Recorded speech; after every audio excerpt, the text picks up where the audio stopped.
Bapak Ibu Saudara sekalian, minggu ini adalah minggu yang luar biasa karena di tanggal 1 yang lalu itu adalah hari Imlek, saudara ya. Saudara merayakannya?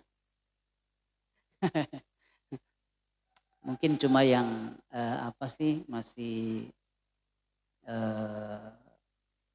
mempertahankan tradisi itu merayakan. Tetapi pada umumnya saya melihat karena ini adalah hari raya nasional, saya lihat semua suka pasang status, ya, suka gongsi facai, ya, Kyonghi.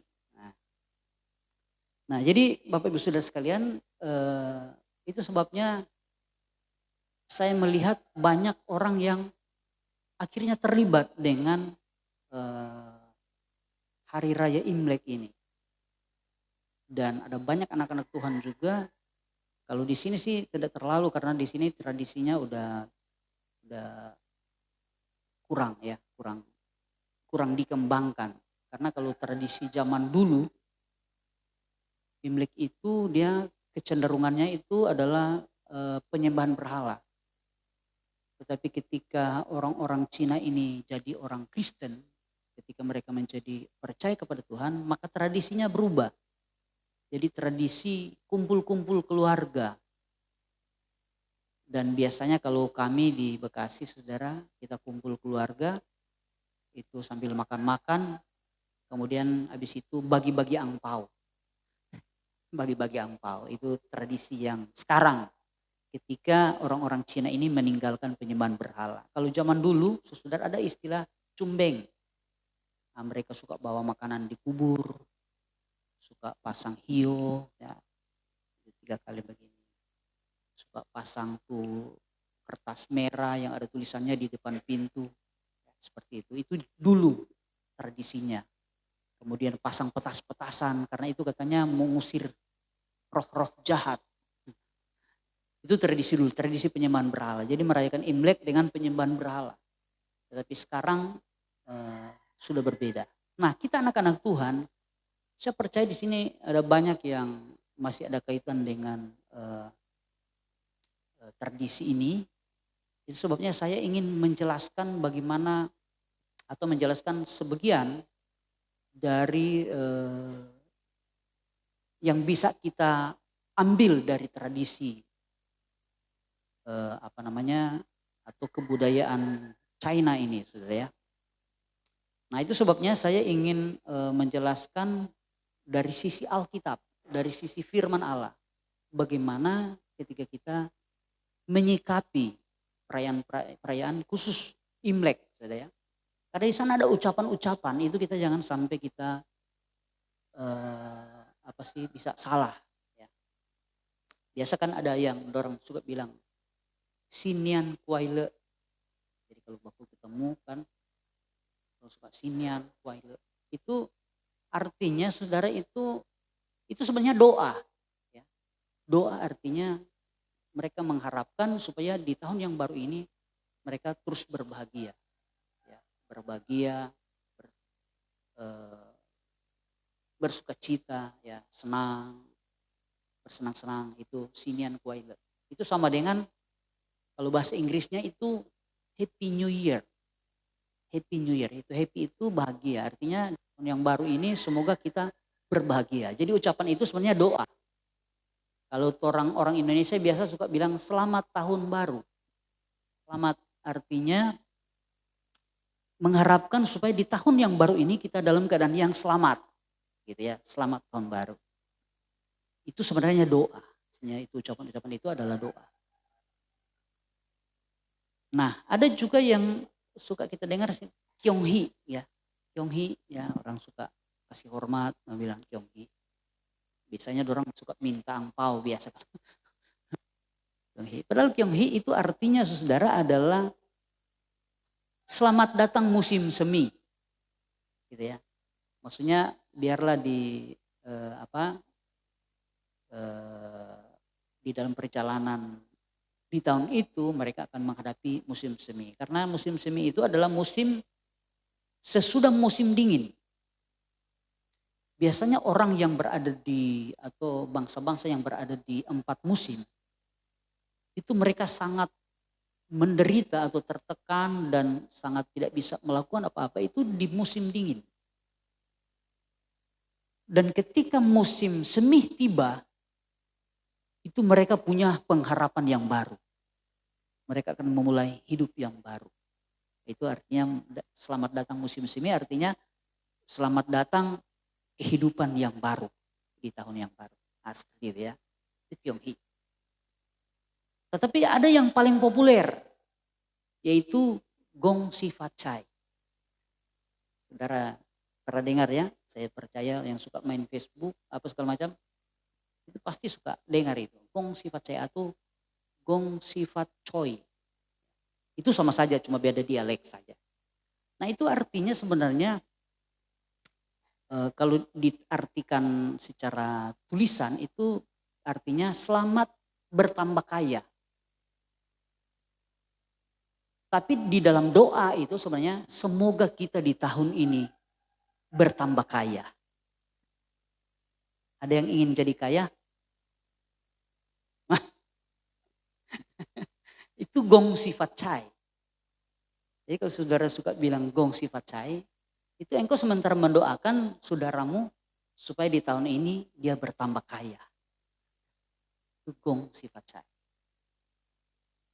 Nah itu sebabnya anak-anak Tuhan, saya bilang tadi, untuk menyikapi ini, kita harus tahu dasar firman Tuhan.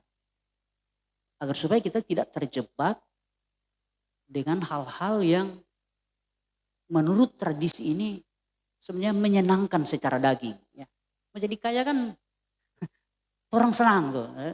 Ya kan, betul ya, semua orang pengen jadi kaya. Tetapi dalam kenyataannya tidak semua jadi kaya. Ada yang kaya, ada yang sangat kaya, ada yang kurang kaya, ada yang tidak kaya. Nah seperti itu. Nah itu sebabnya saudara saya rindu hari ini kita akan belajar satu firman Allah mengenai isi hati Tuhan tentang kekayaan bagi anak-anak Tuhan. Supaya kita bagaimana punya sikap yang benar terhadap kekayaan itu. Nah sebelum saya lanjut, saya rindu kita akan baca dulu beberapa ayat. Saya rindu kita akan baca dalam Ulangan pasal 15. Ulangan pasal 15 kita akan membaca ayat 4, 5 dan ayat yang ke-6. Sekali lagi, Ulangan pasal 15 ayat 4, 5 dan 6 kita akan baca bersama-sama pada hitungan yang ketiga ya. Ulangan 15 ayat 4, 5 dan 6 saya akan bacakan bersama-sama pada hitungan ketiga. Kita baca sama-sama 2, 3. Maka tidak akan ada orang miskin di antaramu, sebab sungguh Tuhan akan memberkati engkau di negeri yang diberikan Tuhan Allahmu kepadamu untuk menjadi milik pusaka. Asal saja engkau mendengarkan baik-baik suara Tuhan Allahmu dan melakukan dengan setia segenap perintah yang kusampaikan kepadamu pada hari ini. Apabila Tuhan Allahmu memberkati engkau seperti yang dijanjikannya kepadamu, maka engkau akan memberi pinjaman kepada banyak bangsa, tetapi engkau sendiri tidak akan meminta pinjaman. Engkau akan menguasai banyak bangsa, tetapi mereka tidak akan menguasai engkau. Puji Tuhan, silakan duduk. Bapak Ibu Saudara sekalian, ketika engkau membaca ayat ini, mari engkau terima ini adalah janji buat engkau. Janji buat kita semua. Kenapa? Firman Allah itu adalah isi hati Allah. Dan ini disampaikan kepada umat Israel. Kita harus tahu bahwa umat Israel itu adalah umat pilihan Tuhan. Bukan pilihan Abraham, bukan. Israel itu adalah umat pilihan Tuhan. Itu sebabnya Tuhan menebus bangsa Israel dari tanah Mesir. Umat Israel itu adalah gambaran dari umat Tuhan akhir zaman ini. Kenapa? Karena kita juga itu dipilih oleh Tuhan. Dan Tuhan sudah menebus kita. Itu bukan, kata firman Allah, bukan dengan barang yang fana. Dia menebus kita dengan darah yang mahal. Dia menyerahkan nyawanya untuk menebus kita. Saudara boleh bayangkan betapa pentingnya hidup kita.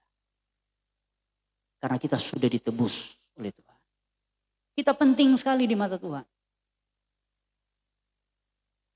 Karena menebus kita, dia menyerahkan hidupnya. Itu sebabnya kita menjadi umat pilihan. Nah, janji-janji yang ada dalam firman Allah itu bagi umat pilihan. Bukan buat umat yang di luar sana, bukan. Sekali lagi, setiap janji yang ada dalam firman Allah itu diperuntukkan bagi anak-anak Tuhan. Itu sebabnya ketika kita membaca Alkitab, membaca firman Allah, kita harus terima, kita harus amenkan, kita terima dalam hidup kita. Kita bilang, ini buat saya. Ini janji buat kita. Nah, tadi kita sudah bacakan bahwa Tuhan bilang begini, maka tidak akan ada orang miskin di antaramu. Kalau tidak ada orang miskin berarti orang apa? Saya tidak ngomong loh, saudara yang bilang. Ini isi hati Tuhan. Tuhan mau semua anak-anak Tuhan tidak ada yang miskin. Kalau ada yang miskin itu bukan rencana Allah dalam hidup anak-anak Tuhan. Bukan. Itu kegagalan pemahaman kita terhadap Tuhan. Karena begini saudara. Tuhan itu kata firman Allah, dia adalah Bapa yang baik. Bapa itu mengasihi semua anaknya. Kalau saya mau tanya satu persatu bapak-bapak di sini. Ada bapak-bapak sini kan banyak. Apakah di antara bapak-bapak ada enggak keinginan satu anakmu engkau rindu supaya dia hidup miskin, susah, melarat? Saya percaya semua bapak tidak mau. Semua bapak akan memperjuangkan semua anak-anaknya. Tidak terkecuali kalau dia punya anak 10 diberkati. Jangan cuma 9 Jo, satu itu kok kepala batu biar jadi hidup miskin. Yang ada bapak begitu. Semua bapak akan memperjuangkan anak-anaknya. Sebabnya semua bapak-bapak kasih sekolah DP anak. Betul ya? Yang ada tuh bapak, sudah Jo ini satu ini jangan kasih sekolah. Dia jadi tumbal. Yang ada tuh bapak-bapak seperti itu ya. Semua bapak-bapak akan memperjuangkan anak-anaknya supaya hidup diberkati. Itu bapak-bapak di dunia. Apalagi bapak di surga, dia adalah bapak yang baik dan sangat baik. Tidak mungkin dia mau membuat rencana bagi anak-anaknya itu hidup melarat. Tidak mungkin. Nah, pagi hari ini kita sudah baca isi hati Tuhan. Tuhan rindu tidak ada orang miskin di antara umat-umat pilihan Tuhan. Haleluya. Nah, Bapak Ibu Saudara sekalian. Tetapi saudara, kita harus mengerti yang Tuhan rindukan sebenarnya itu kita harus menjadi orang yang diberkati. Bukan jadi orang kaya. Diberkati dan kaya itu sama tapi berbeda. Karena kalau orang kaya itu belum tentu diberkati. Tetapi orang diberkati pasti orang kaya. Nah, kaya yang dimaksud itu seperti apa? Kalau saudara baca di dalam Timotius. Timotius pasal 6 ayat 17 dan 18. Timotius 6 ayat 17 dan 18 dikatakan begini. Peringatkanlah kepada orang-orang kaya di dunia ini agar mereka jangan tinggi hati dan jangan berharap pada sesuatu yang tak tentu seperti kekayaan, melainkan pada Allah yang dalam kekayaannya memberikan kepada kita segala sesuatu untuk dinikmati. Peringatkanlah agar mereka itu berbuat baik, menjadi kaya dalam kebajikan, suka memberi dan membagi. Jadi sebenarnya saudara, kalau kita simak dari surat ini, firman Allah ini, yang dimaksud dengan orang kaya yang di dalam firman Allah yang Tuhan rindukan adalah orang yang penuh dengan kemurahan. Ya, sudah tahu kemurahan ya, suka berbagi. Jadi walaupun dia punya doi cuma 100.000, pun dia ambil 5.000, dia suka berbagi dengan orang yang susah. Itu orang kaya. Bukan nanti punya 1 miliar. Tapi walaupun dia punya 1 miliar, tapi kalau dia tidak mau berbagi, dia pakai buat diri sendiri, itu di hadapan Tuhan, itu menurut firman Allah itu bukan orang kaya. Di ayat awal tadi dikatakan tentang maka tidak akan ada orang miskin lagi. Itu berbicara tentang Tuhan mengatur umat Tuhan bagaimana ketika ada orang susah dan pinjam doi, ya, berhutang. Itu 7 tahun kemudian itu hutang itu harus dilunaskan.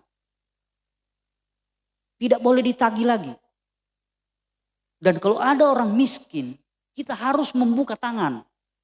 Saudara boleh baca itu satu perikop. Membuka tangan, mengulurkan dan memberi. Nah, ketika kita melakukan itu, itulah orang kaya. Saudara sudah melakukannya? Harus melakukannya. Kalau engkau belum tahu berbagi, engkau masih cuek dengan orang-orang yang susah di sekitarmu. Engkau tidak pernah membantu mereka. Hatimu belum pernah tergerak untuk membantu sesama. Engkau adalah orang miskin menurut firman Tuhan. Engkau harus tahu memberi. Itu baru orang kaya di hadapan Tuhan. Jangan cuma setiap hari berpikir, aduh mudah-mudahan dia kasih ke kita. Itu pengemis. Anak-anak Tuhan tidak boleh punya mental pengemis. Tunggu-tunggu orang mau bantu. Tidak boleh. Makanya kemarin kita di bulan Desember kita punya tim peduli kasih, ya. Itu semua kita memberi, betul ya. Saudara sudah memberikan sumbangan ya kemarin. Kemudian kita kasih ke orang yang lain. Itu artinya orang semua orang kaya. Yang miskin itu yang tidak memberi kemarin. Itu seperti itu. Itu menurut firman Tuhan. Lagi, Bapak Ibu Saudara sekalian, Tuhan rindu kita menjadi orang-orang kaya, bukan orang-orang miskin. Orang-orang kaya adalah orang-orang yang suka memberi, yang suka berbagi dengan orang-orang yang memerlukannya. Kalau saudara baca di dalam 2 Korintus pasal 8 ayat 2-9, itu Rasul Paulus menerangkan tentang jemaat yang ada di Makedonia. Itu jemaat Eropa saudara ya, jemaat Eropa pertama di Makedonia. Itu orang Eropa, jemaat orang Kristen Makedonia itu bukan orang-orang kaya secara materi ya, secara finansial. Mereka terbatas juga. Tetapi kata firman Allah bahwa mereka di dalam kekurangan, mereka berjuang untuk memberi. Itu sebabnya tidak heran kalau hari ini orang-orang Kristen Eropa itu sangat diberkati dengan kekayaan. Karena mereka masih miskin saudara. Itu sudah kaya di hadapan Tuhan. Mereka suka memberi. Mereka tidak tunggu nanti so banyak doi baru memberi, tidak. Apa yang ada pada mereka itu mereka saling berbagi. Jadi sekali lagi kalau ada anak-anak Tuhan yang punya mental pengemis, cuma minta-minta, tunggu-tunggu orang mau kasih, bertobat. Jadi mental orang kaya, suka memberi. Haleluya. Saya percaya kita akan menjadi orang-orang yang diberkati oleh Tuhan. Nah itu sebabnya hari ini saya ingin menjelaskan secara lengkap bagaimana supaya kita diberkati oleh Tuhan di dalam hal finansial, masalah keuangan. Ya. Karena ada banyak anak-anak Tuhan penasaran. Kata firman Tuhan bilang kalau orang diberkati. Padahal itu saudara itu orang yang suka berpikir begitu. Itu adalah orang yang apa sih? Saya bisa katakan mereka itu penyembah berhala. Yang suka menuntut kekayaan dari Tuhan. Itu sama dengan penyembah berhala. Ya. Karena kekayaan itu dijadikan berhala oleh dia.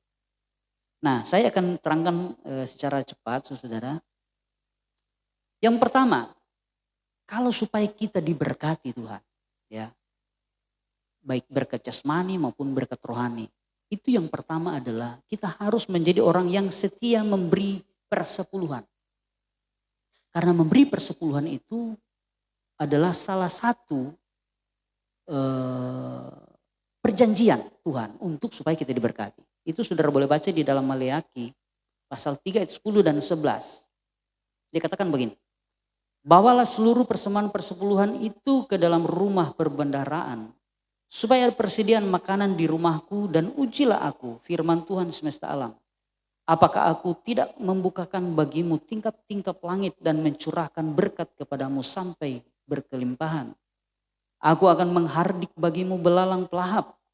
Supaya jangan dihabisinya hasil tanahmu. Dan supaya jangan pohon anggur di padang tidak berbuah bagimu.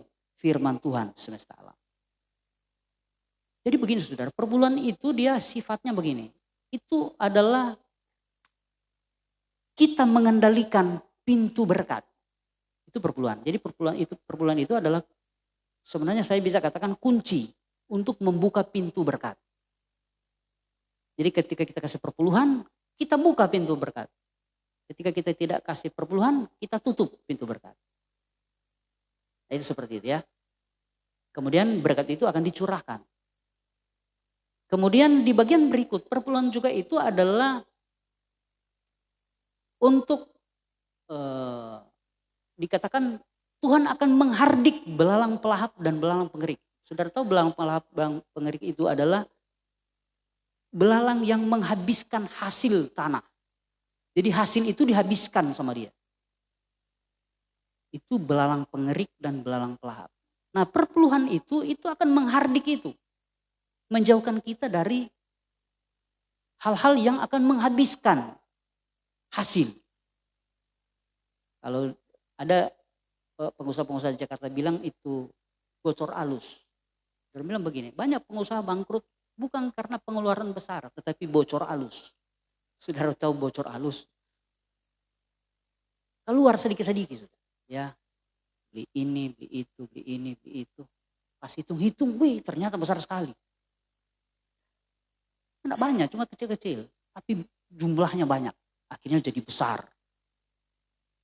Itu belalang pengerik. Atau bisa juga dengan sakit penyakit yang memerlukan biaya yang besar. Itu juga belalang pengerik. Belalang pelahap dan belalang pengerik. Saya dulu pernah dengar kesaksian dari, saya saksikan saja karena waktu itu dia saksikan kita di banyak orang saudara di sini. Itu Cik Botan. Ya. Kita semua kenal Cik Botan ya. Dia dulu pedagang di sini. Dan dia dulu punya kapal. Ini cerita dia. Saya tidak ada di Lirung waktu itu. Cuma dia cerita, jadi saya saksikan kepada saudara. Waktu dia punya kapal, usahanya itu maju. Ya, dia jual bahan bangunan dan sebagainya, semen, besi, keramik dan lain sebagainya.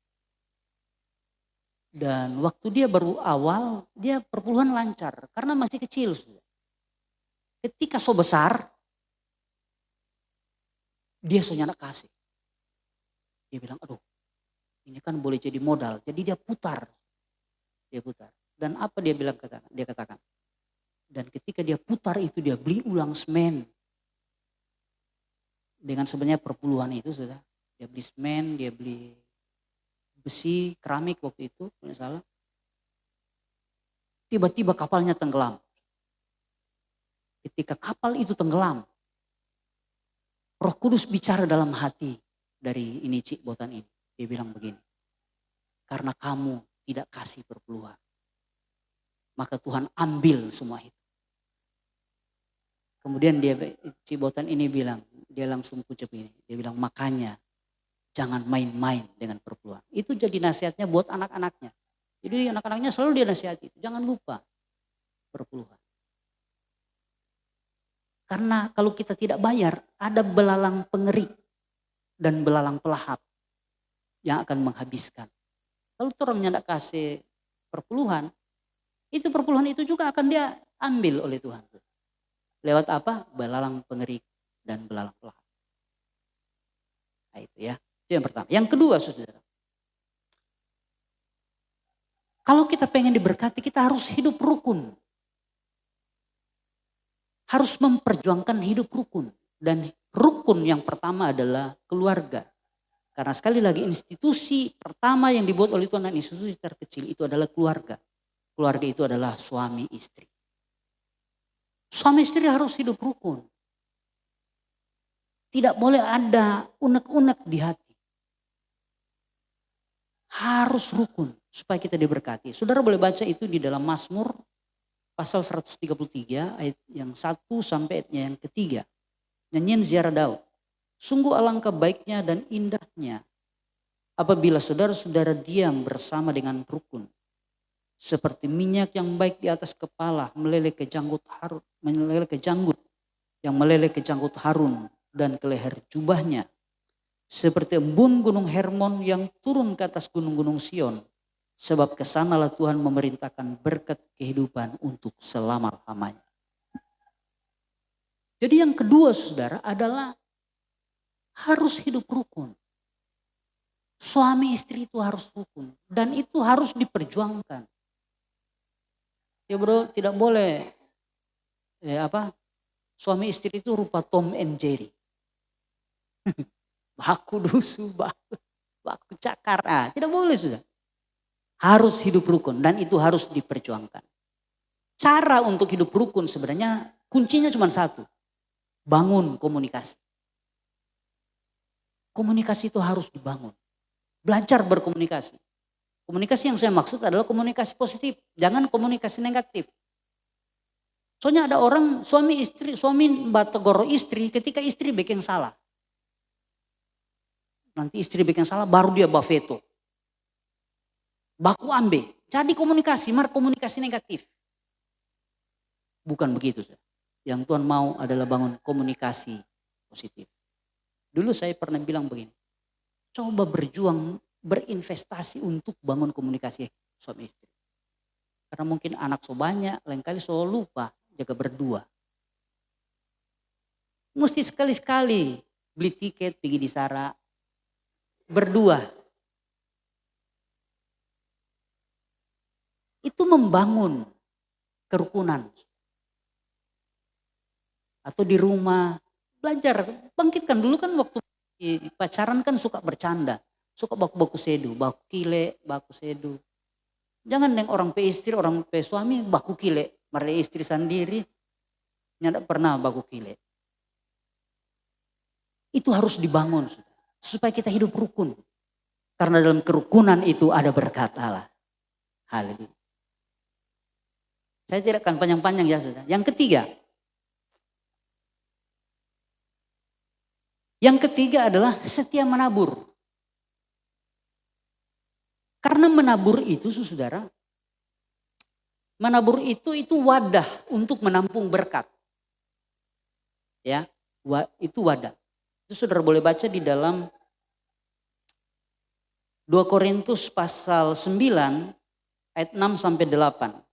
2 Korintus 9 ayat 6 sampai 8 berbunyi demikian. Camkanlah ini, orang yang menabur sedikit akan menuai sedikit juga. Dan orang yang menabur banyak akan menuai banyak juga. Hendaklah masing-masing memberikan menurut kerelaan hatinya, jangan dengan sedih hati atau karena paksaan. Sebab Allah mengasihi orang yang memberi dengan sukacita. Dan Allah sanggup melimpahkan segala kasih karunia kepada kamu. Supaya kamu senantiasa berkecukupan di dalam segala sesuatu dan malah berkelebihan di dalam pelbagai kebajikan. Jadi saudara menabur itu wadah, mempersiapkan wadah untuk menampung berkat. Itu menabur. Jadi kalau kita menabur sedikit, kita akan menuai sedikit. Kalau kita menabur banyak, kita akan menuai banyak. Sedikit dan banyak ukuran dalam firman Allah itu bukan karena nominal, tetapi presentasi. Saudara ngerti presentasi ya?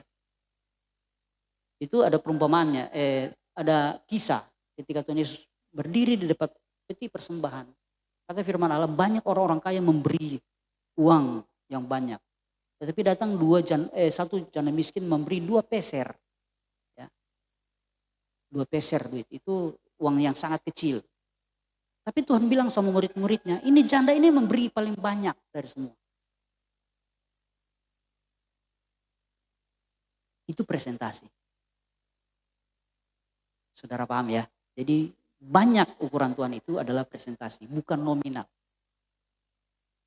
Nah kalau kita memberi banyak, itu seperti kita membuat wadah kita, wadah untuk menampung berkat itu besar. Jadi saya sudah bilang kan, ketika kita memberi persepuluhan, kita membuka tingkap langit dan Tuhan mencurahkan berkat. Nah berkat yang dicurahkan itu harus ditampung. Kalau kita tidak tampung, ya lewat begitu berkat. Kita perlu wadah untuk menampung. Apa itu? Menabur, memberi. Itu sebabnya di gereja ini saya buat program taburan awal tahun. Supaya minimal 1 tahun saudara 1 kali menabur. Supaya di tahun ini engkau menuai. Karena kalau engkau tidak menabur, tidak mungkin menuai. Kenapa? Tidak ada wadah untuk menampung. Sebesar wadah yang kita miliki, sebanyak itu berkat yang bisa kita terima. Saya selalu kasih contoh begini. Kalau umpama berkat itu seumpama hujan ya. Hujan besar di lapangan ini. Oh hujan gede sekali. Orang bawa gelas aqua, itu wadah. Gelas aqua itu kan wadah. Kita bawa gelas aqua, kita taruh di lapangan. Besok pagi orang pas ujang sobrenti, orang lia. Orang akan dapat 1 gelas aqua, betul ya? Ini hujan gede ya, hujan besar. Maka kalau orang bawa loyang, saudara, itu wadah semakin besar kan loyang, taruh di lapangan. Besok pagi orang dapat air 1 loyang. Maka kalau orang bawa drum, taruh di lapangan, besok pagi orang dapat air 1 drum. Itu wadah menabur. Kalau kita menabur sedikit, kita menuai sedikit. Kalau kita menabur banyak, kita menuai banyak. Itu wadah. Tetapi wadah itu harus dijaga dengan perpuluhan, jangan sampai bocor sudah. Itu ada belalang pengerik dan belalang pelahap. Ya, seperti itu. Ya, itu memang sering terkait firman Tuhan. Yang keempat adalah kita tidak boleh jadi pemalas. Kita harus bekerja. Sebenarnya saudara itu bekerja itu adalah cara untuk kita menerima berkat itu. Jadi kalau kita sudah memberikan persepuluhan, kita sudah hidup rukun, ya, kita sudah memberi. Sekarang bagaimana cara kita menerima? Nah itu yang kata firman Allah itu harus dengan bekerja. Yang mulai ketika orang suka persepuluhan, orang suka hidup rukun, orang suka memberi, baru tidur-tidur di rumah. Tunggu-tunggu. Ini anak mau datang, saudara. Kita harus bekerja. Ini mulai jadi malas. Itu firman Allah bilang ya. Saudara boleh baca di dalam Amsal pasal 6 ayat 9 sampai 11 dia katakan begini. Hai pemalas, berapa lama lagi engkau berbaring? Bilakah engkau akan bangun dari tidurmu? Tidur sebentar lagi, mengantuk sebentar lagi, melipat tangan sebentar lagi, dan tinggal berbaring. Maka datanglah kemiskinan kepadamu seperti seorang penyerbu dan kekurangan seperti orang bersenjata. Jadi orang malas itu saudara, orang yang tidak mau bekerja. Ya, itu kemiskinan katanya seperti penyerbu. Artinya sudah boleh dapat lari sudah. Biar mau lari lagi, miskin dapat. Itu seperti itu ya. Kalau orang malas bekerja. Jadi anak-anak Tuhan harus rajin bekerja. Haleluya. Saudara mau jadi orang yang rajin? Ini kata firman Allah. Firman Tuhan yang bilang. Malah lebih sadis sudah di perjanjian baru. 2 Tesalonika 3 ayat 10. 2 Tesalonika 3 ayat 10. Ini firman Tuhan yang lebih keras. Sebab juga waktu kami berada di antara kamu, kami memberi peringatan ini kepada kamu. Jika seorang tidak mau bekerja, janganlah ia makan. Ini peringatan firman Tuhan. Jadi harus bekerja. Yang berikut saudara. Bekerja boleh. Sudah bagus. Harus rajin. Karena ini boleh orang malas. Kalau orang malas tidak akan mendapat apa-apa kata firman Allah. Nah, selain rajin, bekerja rajin, kita harus kreatif. Istilahnya bekerja cerdas. Jadi itu rajin itu bekerja keras. Kreatif itu bekerja cerdas. Ya, saudara paham ya? Jadi anak-anak Tuhan harus bekerja keras dan bekerja cerdas.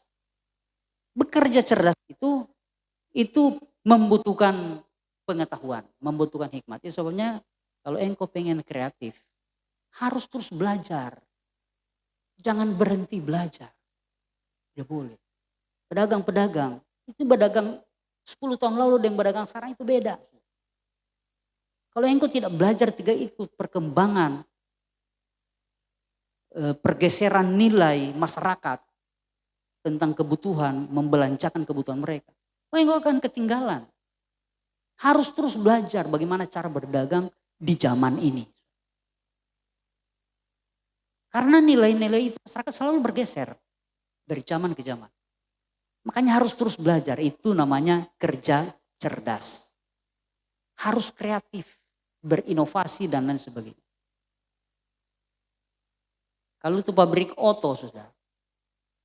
Pabrik oto nyada robah, nyada ikut model, nyada laku sudah. Kalau Suzuki DP model rupa model dulu, kong Daihatsu DP model segala macam, Suzuki nyada laku. Karena sudah ada pergeseran nilai kebutuhan dari para konsumen. Begitu juga berdagang. Mau buat jual makanan, sembako, ya harus belajar supaya kita bisa bekerja cerdas.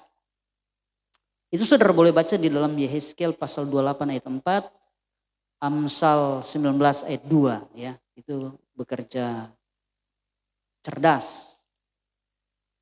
Lebih baik kita baca aja Amsal 19 ayat 2. Amsal 19 ayat 2 katakan begini, tanpa pengetahuan kerajinan pun tidak baik. Orang yang tergesa-gesa akan salah melangkah. Itu maksudnya kita harus cerdas. Ya. Tidak boleh pakai sistem-sistem dulu. Harus terus belajar, harus berinovasi. Tidak boleh mempertahankan, oh dulu kok kita berhasil dengan gaya begini. Oh sekarang belum tentu. Nah gitu ya. Karena kerajinan tanpa pengetahuan itu tidak baik. Ya. Itu yang kelima. Yang keenam, kalau pengen diberkati, kita harus terus berdoa. Tidak boleh tidak berdoa. Harus berdoa. Walaupun memang kata firman Allah, kalau orang berdoa dan tidak bekerja, orang hanya dapat secukupnya. Ya, dapat macam-macam. Tetapi saudara, untuk menerima berkat Allah itu harus berdoa. Kita harus rajin berdoa. Karena di dalam Yakobus 4 ayat 2 dikatakan begini, kamu mengingini sesuatu tetapi kamu tidak memperolehnya, lalu kamu membunuh, kamu iri hati tetapi kamu tidak mencapai tujuanmu, lalu kamu bertengkar dan kamu berkelahi. Kamu tidak memperoleh apa-apa karena kamu tidak berdoa. Jadi saudara, sekali lagi, kalau kita ingin memperoleh sesuatu, kita harus berdoa. Berdoa saudara. Ini sesuatu yang dilakukan oleh semua orang. Tidak peduli dia agama apa, semua berdoa. Itu sebabnya tidak semua doa itu dijawab oleh Tuhan. Kita harus benar berdoa. Ya, waktu lalu saya sudah jelaskan tentang bagaimana supaya kita berdoa dengan benar. Salah satu saudara, berdoa itu harus dengan iman. Di dalam Matius 21 ayat 22 dikatakan begini. Dan apa saja yang kamu minta dalam doa dengan penuh kepercayaan, kamu akan menerimanya. Itu artinya kalau kita berdoa harus punya iman bahwa Tuhan sanggup melakukannya. Makanya berdoa memperkatakan firman itu sangat penting. Saya kalau berdoa begitu.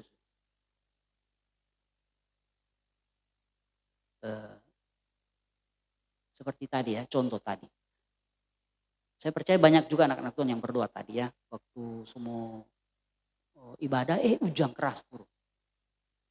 Saya cuma berdoa begini, Tuhan, Elia minta hujannya tidak turun 3,5 tahun, Tuhan lakukan. Karena Tuhan sanggup melakukannya. Jadi kita bilang, Tuhan tolong kasih berhenti akan ini hujan. Orang mau masuk gereja dalam nama Yesus. Harus percaya. Bagaimana kita percaya? Kita harus punya firman. Kita harus perkatakan firman Allah. Maka doa kita itu akan menjadi doa yang penuh iman.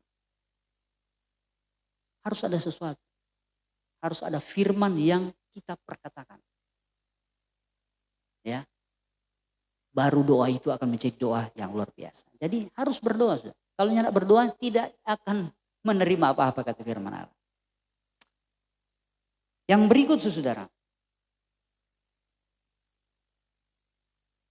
Tuhan akan memberkati kita ketika Tuhan melihat kita menjadi orang-orang yang dapat dipercaya.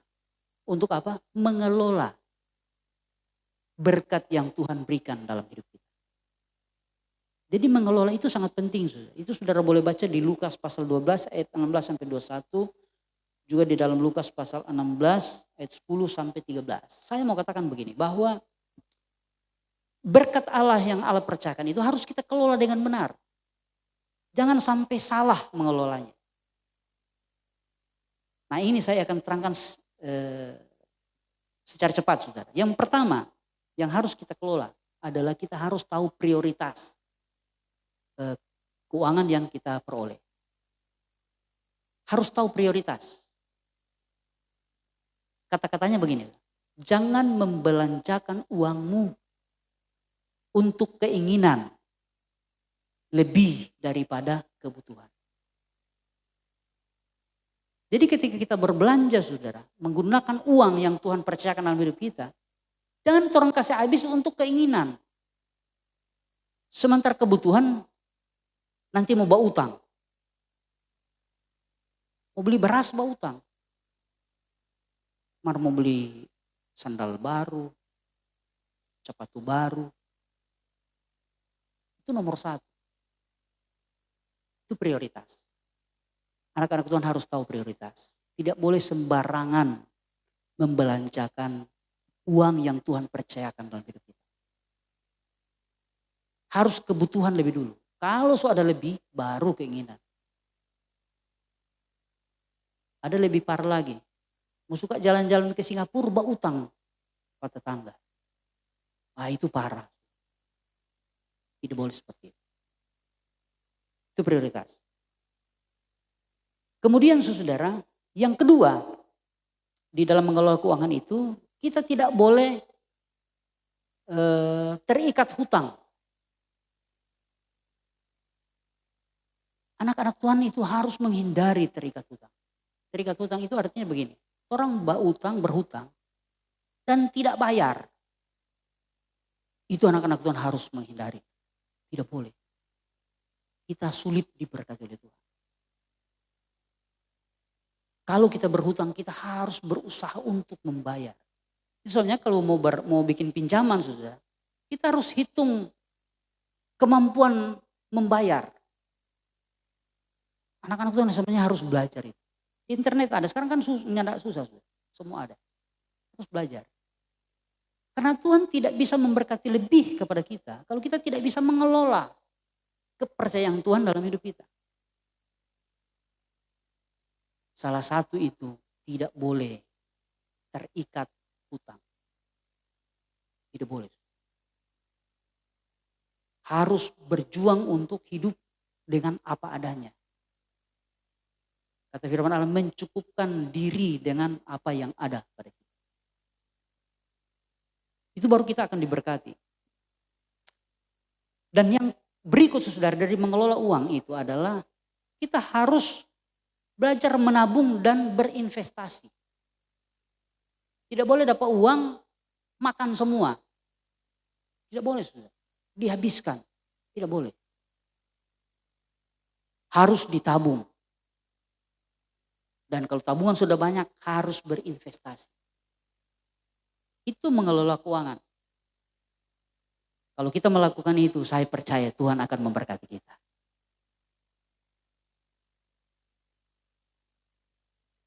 Ya, ini memang pelajaran sudah khotbah hari ini adalah pelajaran. Saya berharap anak-anak Tuhan bisa belajar dengan benar. Ya, kalau saudara tidak mencatat, saya berharap nanti ketika diupload di YouTube, saudara boleh dengar lagi, pelajari lagi. Firman Allah itu ya dan amin, dapat mengubah hidupmu. Kalau engkau percaya, engkau tangkap dan engkau terima firman Allah ini, engkau akan lihat hidupmu akan diberkati oleh Tuhan. Yang penting engkau percaya, engkau tangkap dulu. Kemudian engkau pelajari. Saya percaya Tuhan pasti akan menolong dan memberkati kita. Kemudian saudara yang terakhir, ayat terakhir. Saya mau katakan begini, bahwa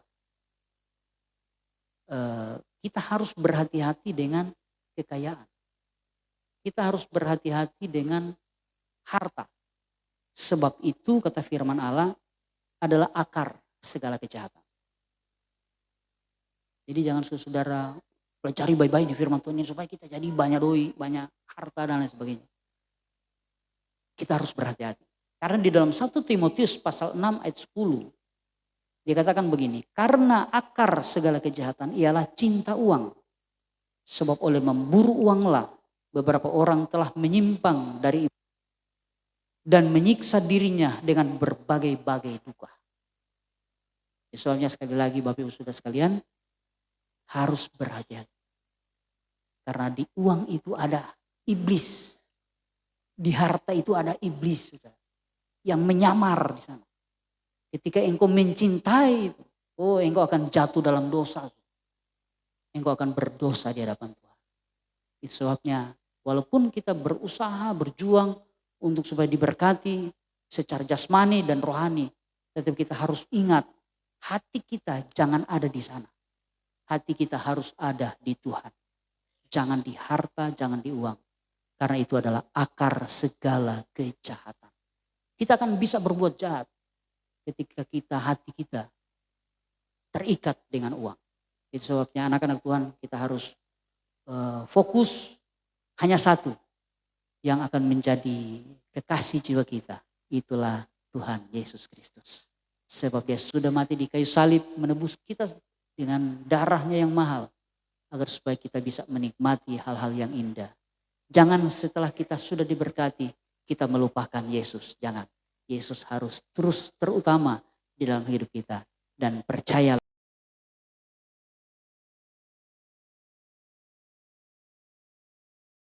Diberkati. Haleluya.